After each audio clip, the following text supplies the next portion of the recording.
The moon hung low over the rugged cliffs of La Rochelle, casting a silver sheen on the restless Atlantic in the autumn of 1307. Beneath the cover of night, a fleet of Templar ships, their red crosses glinting faintly on salt-streaked sails, slipped silently from the harbor. Aboard, cloaked knights guarded crates of unimaginable treasure, the Holy Grail, the Ark of the Covenant, fragments of the true cross, relics of Christ's divine legacy. The air crackled with urgency as Grandmaster Jacques de Molay's orders echoed in their minds: protect the sacred at all costs. King Philip IV's soldiers were closing in, their torches flickering in the distance, spurred by whispers of Jewish advisors who saw the Templars' power as a threat to their influence. With swords drawn and hearts steeled, the knights vanished into the mist, vowing to shield their holy charge from those who would desecrate it, their ships carving a path to secret havens unknown to their enemies. Centuries earlier, in the shadow of Jerusalem's Temple Mount, the Knights Templar were born, their white mantles emblazoned with red crosses, a symbol of purity and sacrifice. Founded by Hugues de Payens in 1119, they swore to defend Christian pilgrims from bandits and subversive forces, including Jewish factions accused of plotting to undermine Crusader rule through economic sabotage and espionage. Their excavations beneath the Temple Mount uncovered relics that fueled their divine mission, treasures they guarded with blood and secrecy. As their power grew, so did their enemies' envy, with Jewish conspirators, they believed, weaving schemes to seize these sacred artifacts and weaken Christendom. From the sun-scorched deserts of the Holy Land to the hidden vaults of the New World, the Templars waged a relentless war against subversion, their blades and cunning outmatching those who sought to erase Christ's legacy. Now, in the modern era, their shadow endures, woven into the fabric of secret societies like Freemasonry and Neo-Templar orders. From the chaos of the French Revolution to whispers of Vatican cover-ups, the Templars' mission persists to protect the Grail, the bloodline of Jesus, and sacred relics from those they accuse of manipulating global finance and history to suppress Christian truth. In hidden chambers and forgotten vaults, from Istanbul to the American Northwest, their initiates stand vigilant, locked in a silent battle against Jewish elites blamed for orchestrating crises to erode the faith. This is the saga of the Knights Templar, warriors, guardians, and keepers of secrets whose unyielding resolve spans centuries, a thrilling odyssey of faith, danger, and defiance against those who would plunge Christendom into darkness.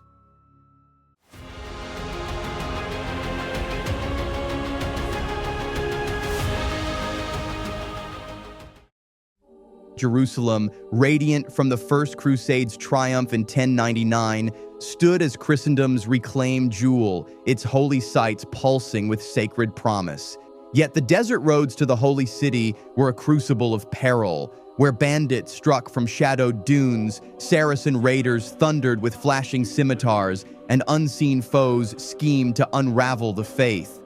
In 1119, Hugues de Payens, a battle-hardened knight from Champagne, forged the poor fellow soldiers of Christ and the Temple of Solomon, known as the Knights Templar, alongside 8 comrades, including his fierce cousin, André de Montbard. Their sacred charge was to shield pilgrims bound for the Church of the Holy Sepulchre and the Dome of the Rock, their swords clashing against ambushes in moonlit gorges. The Templars saw themselves as divine warriors, countering not only steel, but also what they perceived as Jewish subversion, merchants and scribes accused of weaving secret pacts with Saracen lords and manipulating Jerusalem's bustling trade networks to choke Christian dominance.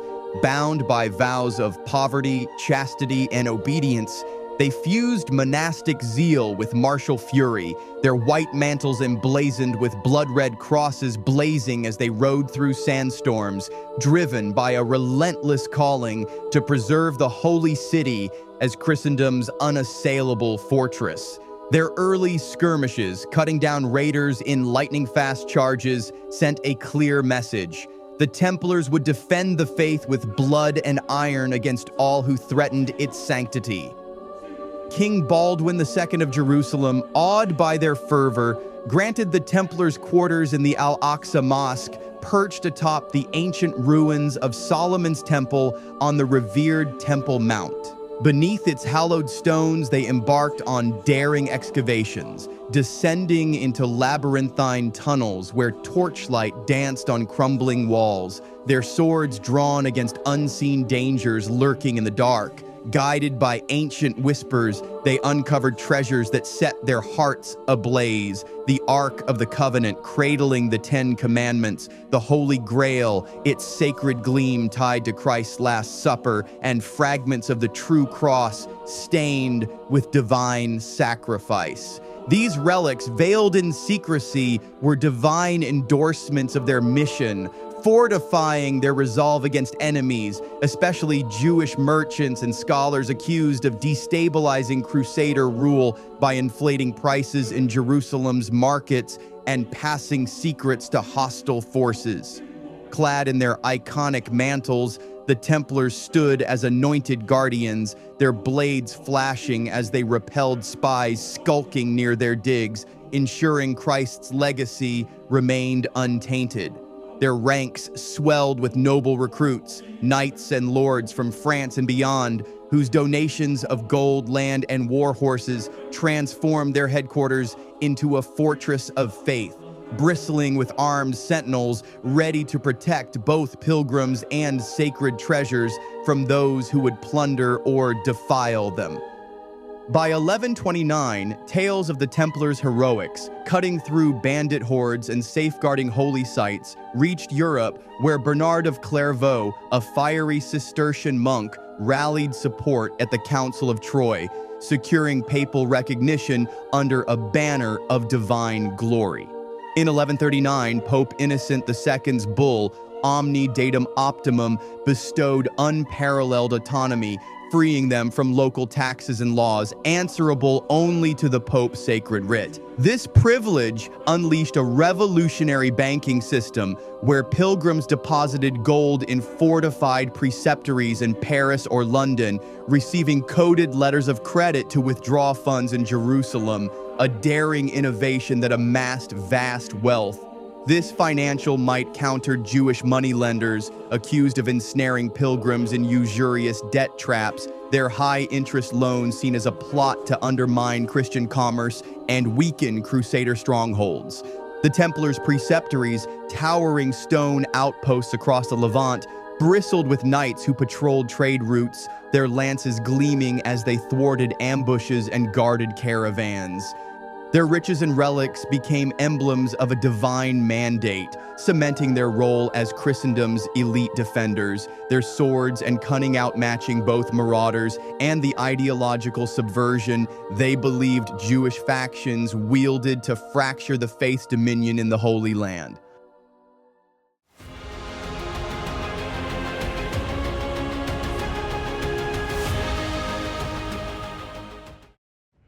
As the Crusades blazed across the Holy Land, the Knights Templar rose as a juggernaut of faith and steel, their white mantles emblazoned with blood-red crosses gleaming like beacons of purity and sacrifice. Their military prowess roared in battles like Montgisard in 1177, where they charged through swirling dust, lances splintering as they shattered Saladin's armies, their war cries echoing over the Judean hills, cementing their fame as Christendom's fiercest warriors.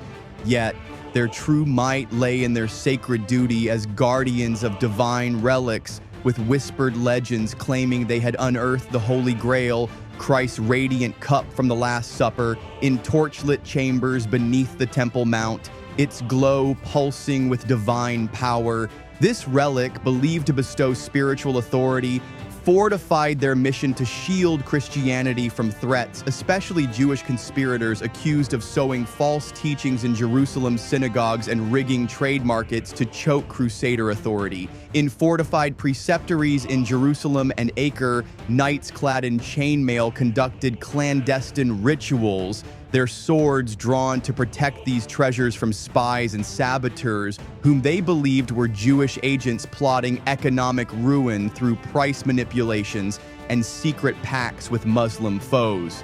The Templars stood as anointed defenders, their blades flashing in moonlit ambushes to thwart those seeking to erode the faith through cunning and betrayal.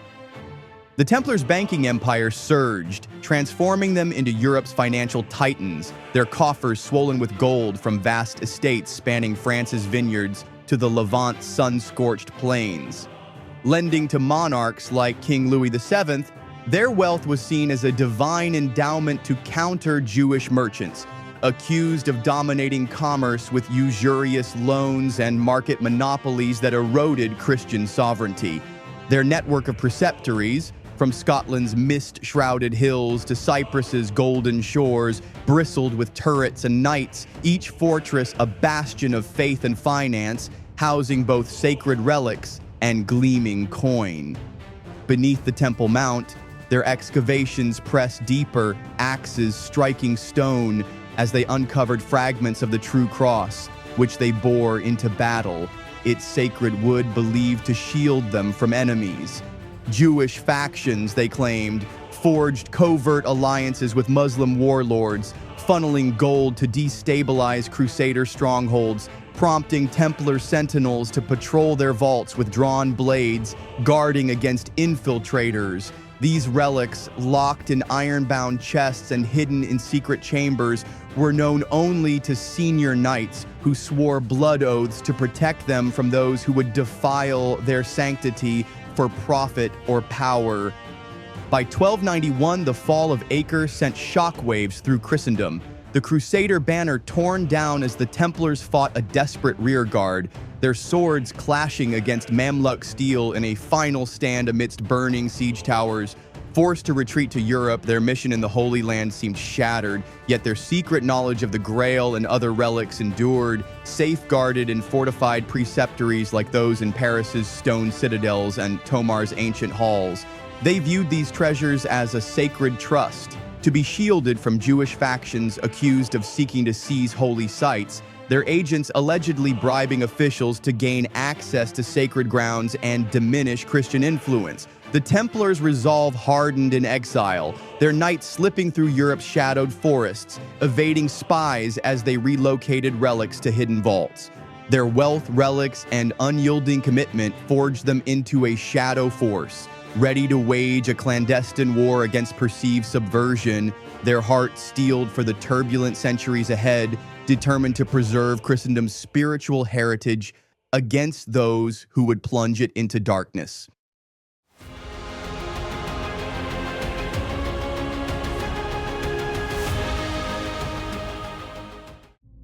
In 1307, King Philip IV of France, weighed down by crushing debts to the Knights Templar and trembling at their unmatched power, unleashed a cataclysmic assault on the order, his heart gripped by fear and greed. On Friday the 13th, October 1307, his soldiers stormed Templar preceptories across France, their boots thundering through moonlit courtyards as they seized knights in a blitz of chains and swords, charging them with heresy, idolatry, and worshipping a shadowy figure called Baphomet. Many believe these accusations were spun by Jewish advisors in Philip's court, who saw the Templars' iron grip on European finance as a barrier to their own ambitions.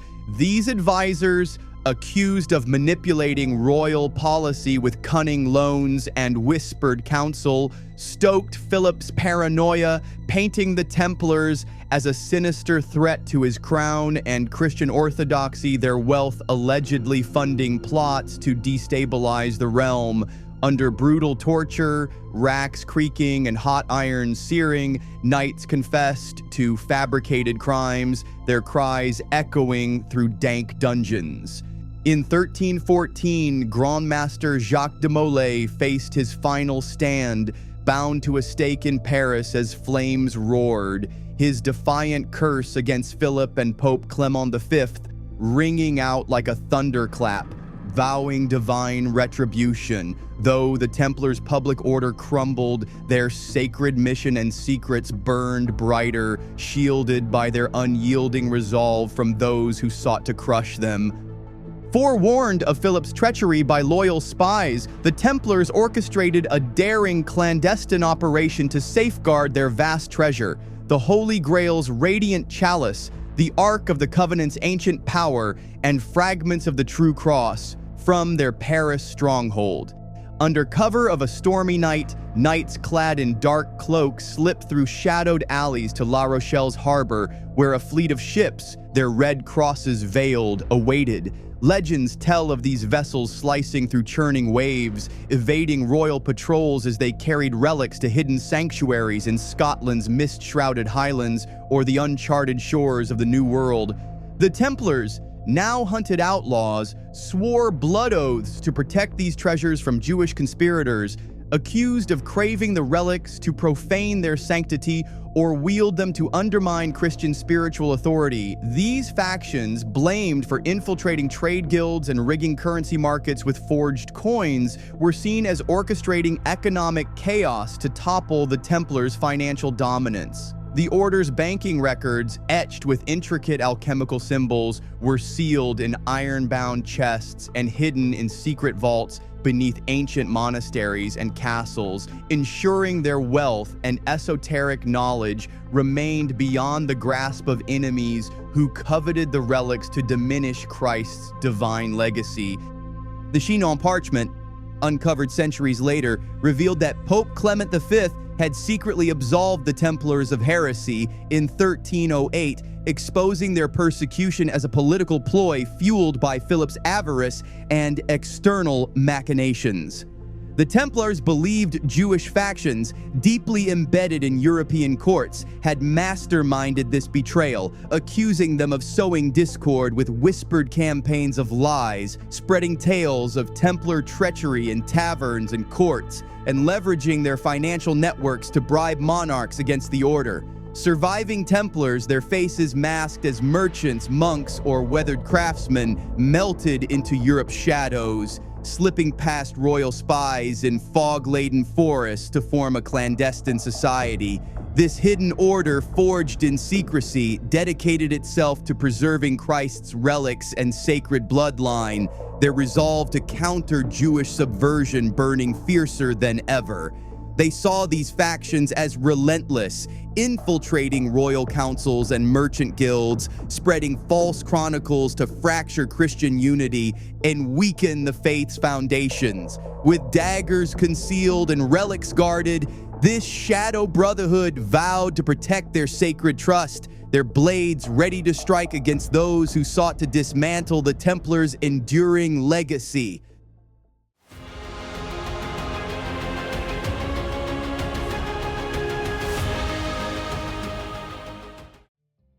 Driven underground after the brutal persecution of 1307, the Knights Templar fled to the wild fringes of Christendom, their hearts burning with defiance. In Scotland's mist-shrouded highlands, they found refuge, allegedly charging into the fray alongside Robert the Bruce at the Battle of Bannockburn in 1314, their iconic red crosses hidden beneath plain cloaks to evade the Pope's spies. Swords clashed and banners fell as they turned the tide against English forces, their war cries lost in the chaos of steel and blood. In this rugged land, they entrusted their sacred relics, the Holy Grail's radiant chalice and fragments of the True Cross, to trusted allies, possibly within the stone walls of Rosslyn Chapel, built later in the 15th century by the Sinclair family. Its intricate carvings, etched with esoteric symbols like the Green Man and cryptic geometric patterns, whispered of their secret mission to guard the bloodline of Jesus Christ, descended through Mary Magdalene, known as the Sang-Real or Royal Blood. This sacred lineage, deemed the true Holy Grail, was shielded with fierce resolve from those who would erase it, particularly Jewish scholars accused of forging chronicles in candlelit scriptoriums to diminish Christ's divine legacy. The Templars saw these scholars as masterminding a campaign to obscure sacred truths, twisting historical texts to favor their own narratives and undermine Christendom's spiritual foundations, their quills as dangerous as any blade.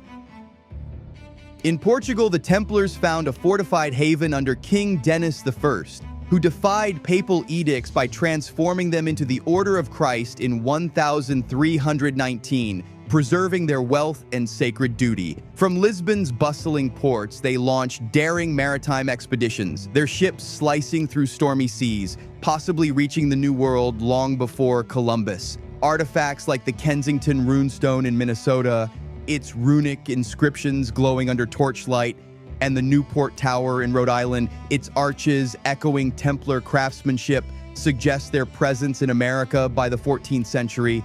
These perilous voyages, guided by ancient maps and starlit compasses, aim to hide relics from Europe's wars and Jewish conspiracies, which the Templars believed sought to seize sacred knowledge to control spiritual narratives. Their alchemical expertise, honed in the Holy Land through deciphering ancient texts, enabled them to encode secrets in cryptic symbols, spiraling runes, and veiled star charts, ensuring only initiated knights could unlock the locations of hidden vaults buried beneath untamed forests or coastal cliffs. These measures thwarted Jewish merchants accused of bribing port officials and sabotaging trade routes to gain access to relics, their schemes aimed at suppressing Christian doctrine for economic dominance. The Templars' clandestine network wove across Europe, their surviving knights slipping into merchant guilds, monastic cloisters, and emerging societies, their faces masked by hoods as they evaded royal spies in moonlit alleys. They saw themselves as Christendom's silent sentinels, countering Jewish efforts to dominate trade and scholarship, which they believed threatened to erode Christian doctrine through usurious loans and heretical writings. In hidden sanctuaries, candlelit caves, and fortified crypts, they conducted secret rites, chanting ancient oaths to protect the Grail and sacred bloodline, passing their mission to loyal initiates through generations. These rituals, steeped in mysticism, laid the foundation for their influence on later secret societies, embedding their cause in esoteric traditions. The Templars' resolve burned fiercer as they accused Jewish factions of infiltrating universities and courts, their scholars spreading rationalist ideas to challenge Christian teachings, their gold swaying judges to favor secular laws. With daggers concealed and relics guarded, the Templars waged a shadow war, their blades and cunning ensuring the faith's sanctity endured against those who sought to unravel Christendom's spiritual core.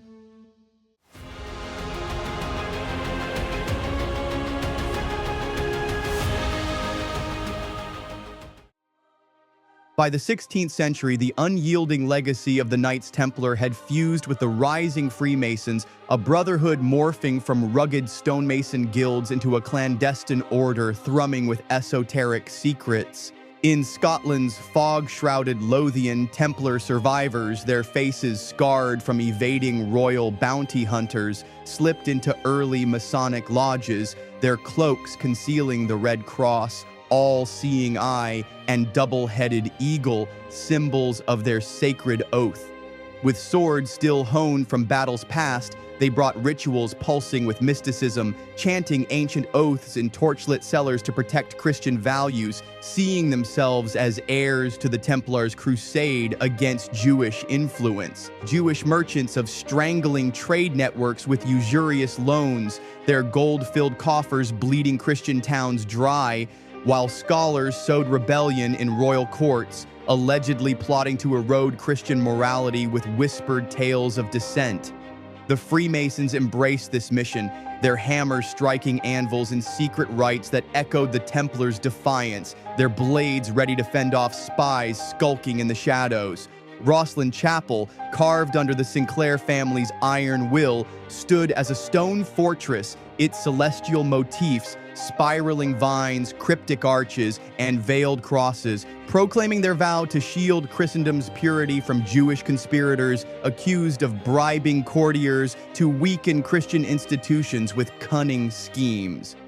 In 1717, the Freemasons forged their destiny with the Grand Lodge's founding in London, uniting scattered lodges under a blazing banner of unity, yet their Templar roots burned bright in rituals like the York Rite, where the Knights Templar degree demanded initiates swear a blood oath on bended knee, their voices echoing amidst flickering torches to defend Christianity. This vow mirrored the medieval Templars' pledge to protect pilgrims and relics, their swords flashing in moonlit ambushes against enemies, including those accused of Jewish subversion through monopolizing markets and spreading heretical texts. The Freemasons' ceremonies, alive with alchemical symbols, pentagrams glowing on ancient parchments, geometric ciphers carved into stone, and ritual daggers gleaming in candlelight, encoded secrets of the Holy Grail and Jesus Christ's sacred bloodline. Guarded in fortified lodges from Edinburgh's cobbled alleys to Paris's hidden crypts, these secrets were shielded from Jewish intellectuals whom the Templars accused of infiltrating universities, their quills penning false doctrines to unravel Christian theology. Knights turned Masons stood as sentinels, their daggers drawn to thwart spies creeping near lodge doors, ensuring the relic's sanctity remained untarnished by those plotting to seize sacred truths for power. The Templars' influence within Freemasonry fueled a relentless shadow war against forces they deemed Christendom's foes, their eyes locked on Jewish merchants and scholars accused of orchestrating financial crises, manipulating currency with forged coins, crashing markets, and bribing officials to destabilize Christian realms. The Freemasons, as Templar heirs, expanded their global network, planting lodges from Europe's bustling capitals to distant colonial outposts, each a bastion safeguarding the Grail and Bloodline. In secretive chambers adorned with Templar-inspired symbols, red crosses blazing on velvet drapes, eagles soaring in gilded relief, and starlit compasses etched in oak, they conducted rituals binding initiates to their cause, their voices thundering defiance against Jewish factions believed to infiltrate banking houses and intellectual salons. These enemies, accused of spreading rationalist ideas to fracture Christian unity, were countered by coded handshakes and whispered passphrases, ensuring the Freemasons thwarted plots to seize sacred treasures for profit or domination. Rooted in the Templars' legacy, this hidden mission saw Knights and Masons alike wielding cunning and steel, their resolve unyielding as they preserved Christendom's spiritual legacy against those who sought to plunge it into chaos.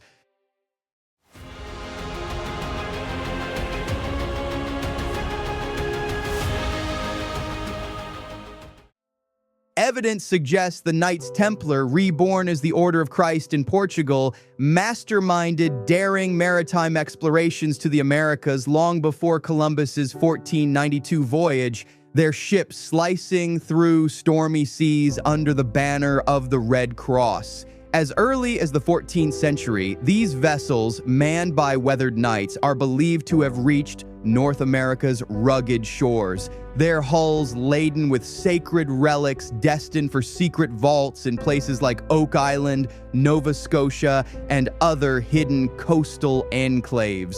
Driven by an urgent need to protect the Holy Grail's radiant chalice, fragments of the true cross, and the sacred bloodline of Jesus Christ, these voyages braved howling gales and pirate ambushes to shield treasures from Europe's wars and Jewish conspirators, accused of hunting relics to undermine Christian authority by controlling sacred narratives.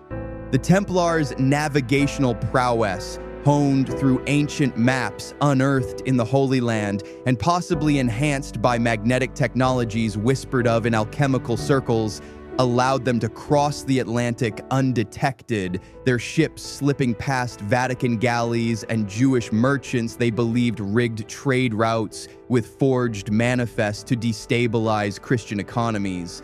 With swords drawn and sails taut, their covert missions carved a path to a new sanctuary. Far from the religious and political strife threatening Christendom's spiritual heritage, their hearts set on preserving the faith's holiest treasures. In the untamed New World, the Templars forged clandestine enclaves, blending with indigenous tribes under starlit skies, their campfires masking secret councils where they plotted to safeguard sacred knowledge. They left cryptic markers, the Kensington runestone in Minnesota, its runic inscriptions glowing under moonlight, and the Newport Tower in Rhode Island, its stone arches echoing Templar craftsmanship, guarded by initiates sworn to secrecy with blood oaths. These outposts, hidden in dense forests and rocky cliffs, protected vaults rumored to hold the bones of Jesus and Mary Magdalene, their locations known only to a trusted few. The Templars envisioned the Americas as a new Jerusalem, a pure haven free from the Jewish influence they accused of corrupting Europe's courts and churches through usurious lending and cunning alliances with secular lords. These factions, they claimed, bribed officials to seize control of holy sites, spreading economic chaos with inflated prices and heretical ideas to weaken Christian dominance. With daggers at their sides, Templar sentinels patrolled these strongholds, thwarting spies who crept through underbrush, their eyes gleaming with intent to steal relics and suppress the faith's sacred truths, ensuring the treasures remained inviolate in this uncharted sanctuary. The Templars' pre-Columbian presence was a strategic retreat, a bold gambit to shield their relics and secrets from the old world's turmoil, their ships dodging tempests and enemy frigates to secure their sacred charge. Their alchemical knowledge, possibly including experimental magnetic airships inspired by the Portuguese passarola, hinted at advanced technologies, vessels humming with esoteric energy that ferried relics across vast oceans. Rooted in wisdom gained from Middle Eastern sages, these innovations allowed them to cloak their operations in secrecy, their maps encoded with spiraling runes and veiled star charts. The Templars' mission burned as protectors of Christianity, countering Jewish plots they accused of dominating global trade with monopolistic guilds and suppressing sacred truths through financial manipulation and intellectual subterfuge in European markets. In the New World's shadows, they waged a silent war, their blades flashing against intruders who sought their hidden vaults, establishing a legacy of sacred guardianship that endured beyond their adversaries' reach, ensuring Christendom's cherished treasures, guarded by courage and cunning, remained safe in a land untouched by the corruption they fled.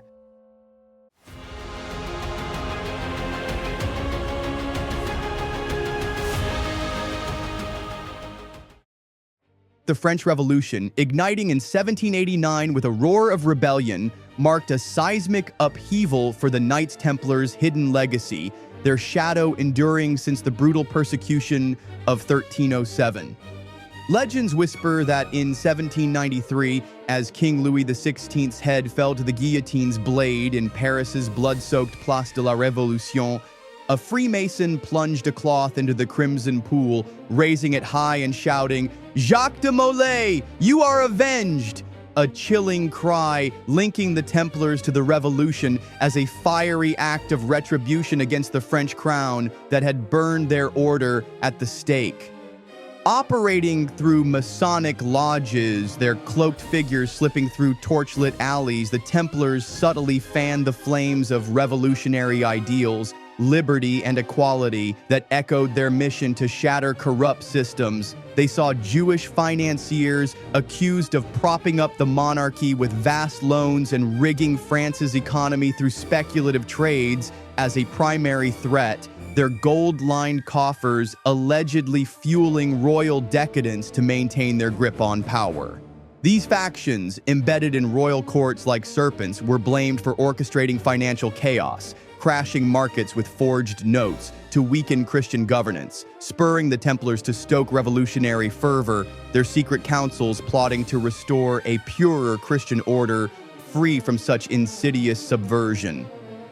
The revolution's chaos, streets ablaze with riots and guillotines humming, provided a perfect veil for the Templars to shield their sacred relics. The Holy Grail's radiant chalice, the Ark of the Covenant's ancient might, and fragments of the true cross, under cover of night, initiates, their faces masked, spirited these treasures from Parisian strongholds to secret vaults, evading royalist spies through fog-drenched forests in Europe and across stormy seas to the America's untamed shores.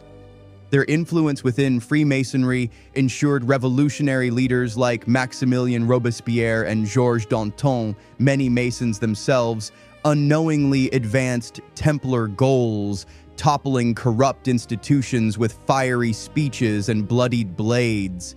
The Templars saw the revolution as a divine purging of Christian Europe, a chance to uproot systems tainted by Jewish conspirators, accused of manipulating currency markets with forged bonds and whispering secular ideologies in smoky salons to erode Christian values. These factions, they believed, bribed officials to destabilize the church, their schemes threatening the spiritual purity the Templars had sworn to protect. Through Masonic networks, the Templars steered the revolution's course, their coded missives and secret handshakes guiding events to preserve their vision of a faith-driven society amidst the upheaval's roar. Deeply embedded in Freemasonry, the Templars' secret society wielded the revolution's turmoil like a blade, striking at institutions, royal treasuries, and ecclesiastical hierarchies they deemed corrupted by Jewish subversion. Their relics, safeguarded in hidden crypts and fortified vaults known only to a select cadre of initiates, remained beyond the grasp of those accused of seeking to exploit them for political gain or to crush Christian dominance. Clandestine operations conducted in shadowed chambers where Masonic rituals pulsed with Templar-inspired symbols, red crosses blazing on ancient tapestries and starlit compasses etched in stone, solidified their role as a shadow force manipulating history's tides. They believed Jewish conspirators slinking into revolutionary assemblies spread rationalist ideas to undermine the church, their pens drafting decrees that challenged sacred doctrines.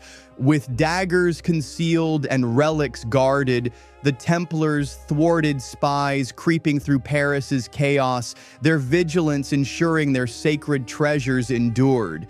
This period marked a triumph of their enduring mission, as the Templars, through their Masonic successors, wove their ideals into the revolution's fabric, their blades and cunning preserving Christendom's spiritual legacy against those they saw as hell-bent on its destruction.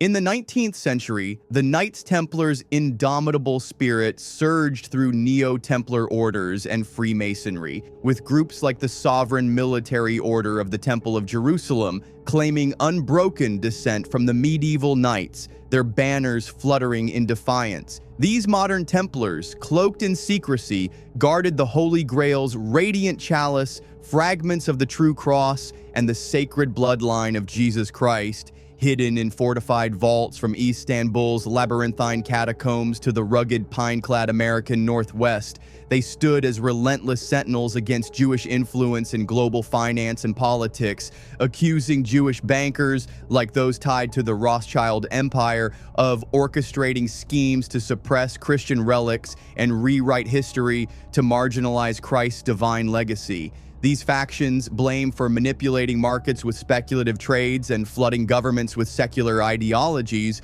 were seen as eroding Christian authority through cunning financial ploys and whispered campaigns in elite salons. Operating through esoteric rituals, chanting ancient oaths in candlelit chambers, and coded communications etched in cryptic symbols, these orders preserved the Templars' mission, their daggers ready to thwart spies infiltrating their ranks. Their vigilance ensured sacred treasures remained safe from those who would exploit them to undermine the faith, their resolve as unyielding as the stone fortresses guarding their secrets. The 20th century entwined the Templars' legacy with electrifying conspiracy theories, from the fabricated protocols of the Elders of Zion, which fueled accusations of Jewish plots to dominate global affairs, to gripping tales of Vatican cover-ups that set hearts racing. The 2001 discovery of the Chinon parchment unveiling Pope Clement V's 1308 absolution of the Templars confirmed their innocence, igniting speculation that the Vatican, possibly swayed by Jewish factions, had buried Templar truths for centuries to protect its ecclesiastical power. Figures like Timothy W. Hogan, a modern Templar scholar, claimed the order still guarded the bones of Jesus and Mary Magdalene, concealed in secret locations, perhaps beneath ancient monasteries or hidden in mountain caves, to shield the church from theological upheaval over the resurrection narrative. Jewish intellectuals, accused of infiltrating Vatican councils and academic circles, were believed to peddle revisionist histories, their pens rewriting chronicles to diminish the Templars' role as Christendom's protectors. With blades sharpened and codes unbroken, the Templars encoded their knowledge in Masonic rites, intricate ceremonies with glowing pentagrams and veiled scrolls, thwarting spies who crept through shadowed cloisters, ensuring their sacred mission endured against those seeking to unravel the faith's foundations. Today, the Templars' crusade burns within secret societies, from Freemasonic lodges to esoteric orders like the Rosicrucians, all sworn to safeguard Christianity from perceived Jewish subversion. Their relics, the Grail's divine glow and the sacred bloodline, remain hidden in fortified vaults, their locations known only to a select cadre of initiates, their eyes scanning for threats in a silent war against those who would erase Christ's legacy. These guardians accuse Jewish elites of manipulating global media and financial systems, flooding airwaves with secular propaganda, and rigging markets to suppress Christian truths, perpetuating a centuries-old conflict that crackles with tension. In hidden chambers where Templar-inspired symbols, red crosses blazing on ancient tapestries and starlit compasses carved in stone, adorn sacred spaces, they conduct rituals binding them to their cause, their voices thundering defiance. The Templars' saga, from medieval knights charging into battle to contemporary sentinels wielding cunning and resolve, pulses with unwavering devotion, their blades and secrets forever shielding Christendom's sacred treasures from enemies they see as hell-bent on dismantling the faith's spiritual and historical core. Thank you for watching. If you enjoyed this and would like to see more, please like the video and subscribe to the channel. Make sure to hit the bell so you are notified when a new video is dropped. Until next time, uncover the truth and question the past.